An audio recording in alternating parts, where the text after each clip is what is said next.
چې توبه رجوع الله خدای پاک ته رجوع. دا یاد لره یو خبر ارته کوم په ابتدا کې زیات نفلونه زیات منزونه زیات د قرآن کریم قرتونه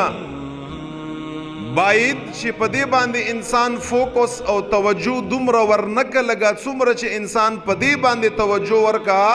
چې د دغه انسان ز خدای سره تعلق پیدا کړو چې یو ځل رجوع الی الله وشي یو ځل رب سره تعلق پیدا شي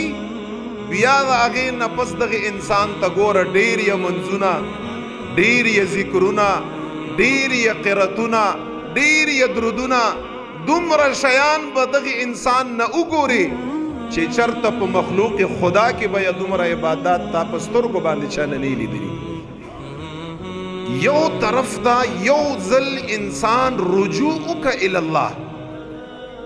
خدای په طرف باندې اولیاء چې کوم دي اولیاء ډیر کرته بستا لیدلی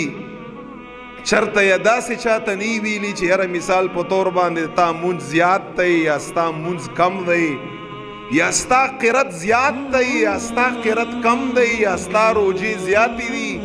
یا ستا روجی کمی دی یا ستا درودونه زیات دی یا ستا کم دی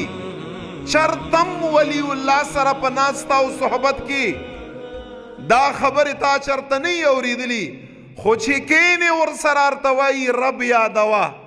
رب په طرف شه رب ته رجوع کړه رب ته سر ښکته کړه رب ومنه رب احکام ومنه هغه ته پته ده چې یو ځل انسان رجوع الی الله وشي